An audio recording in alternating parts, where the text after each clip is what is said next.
Welcome to NS TV. నేను రాజీవ్. ముందుగా headlines చూద్దాం. భారత్ గ్యాస్ సిలిండర్లు సరఫరా సమస్యపై స్థానిక ప్రజలు ఆందోళన వ్యక్తం చేశారు. సకాలంలో గ్యాస్ అందక ఇబ్బందులు ఎదుర్కొంటున్నామని పేర్కొంటూ సంబంధిత ఎంఆర్ఓకి వినతి పత్రం అందజేశారు. సమస్యను త్వరగా పరిష్కరించి ప్రజలకు అంతరాయం లేకుండా గ్యాస్ సరఫరా చేయాలని డిమాండ్ చేశారు. కార్యక్రమంలో పలువురు స్థానికులు పాల్గొన్నారు.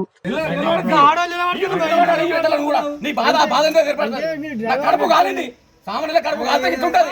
దానికి ముసలాం 60 ఏళ్ళ ముసలాం ఆ దానికి ఎక్కించుకుని నవ్వుకుంటా వీడియో తీయు ఫోటో తీయు అంటే నీకు అట్లా ఎక్కడ ఎక్కించాడు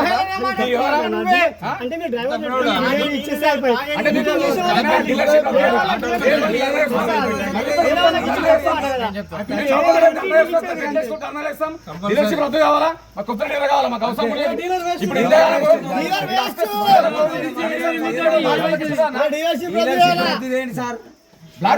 మీరు ఎవరు పెట్టమన్నారు? ఫోన్ బ్లాక్ పెడతారా? ఒకసారి ఆటోలు పంపిస్తారు, గల్లీలో ఇబ్బంది పెడతారు ఆటోలు అంటే ఫోన్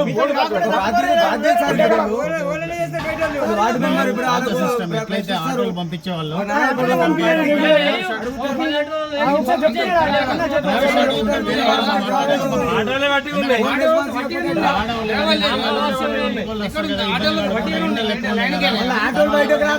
దయచేసి భారతదేశం సార్ ఎందుకు